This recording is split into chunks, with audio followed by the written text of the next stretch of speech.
سورہ فاتحہ قرآن مجید کی ابتدائی صورت ہے جس سے اس مقدس کتاب قرآن مجید فرقان حمید کا آغاز ہوتا ہے،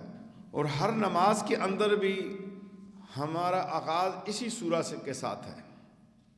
اگر یہ سورہ نماز میں نہ پڑھی جائے تو سرے سے نماز ہی نہیں ہوگی۔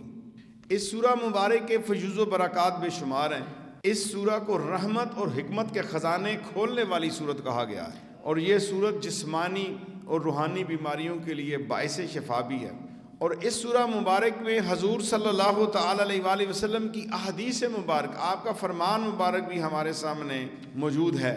کہ حضرت ابو سعید معلّہ رضی اللہ تعالیٰ عنہ روایت کرتے ہیں کہ میں مسجد میں نماز پڑھ رہا تھا کہ مجھے رسول اللہ صلی اللہ تعالی علیہ وآلہ وسلم نے بلایا، لیکن میں نے کوئی جواب نہ دیا اور میں نماز پڑھتا رہا، اور بعد میں آ کر عرض کی یا رسول اللہ صلی اللہ تعالی علیہ وآلہ وسلم میں مصروف نماز تھا اس لیے حاضر نہ ہو سکا۔ آقا دو جہاں صلی اللہ تعالی علیہ وآلہ وسلم نے فرمایا کہ اللہ تعالیٰ نے یہ حکم نہیں فرمایا کہ اللہ اور اس کے رسول کے بلانے کو سنو، جب وہ بلائیں تو حاضر ہو جاؤ۔ نماز کی حالت میں بھی حضور صلی اللہ علیہ وسلم کا جو پروٹوکول ہے اور آپ کو جو اللہ نے اختیار دیا ہے، حالت نماز میں بھی اگر حضور بلائیں تو اس وقت نماز کو چھوڑ کے حضور صلی اللہ علیہ وسلم کی بات پہ لبیک کہنا پڑے گا۔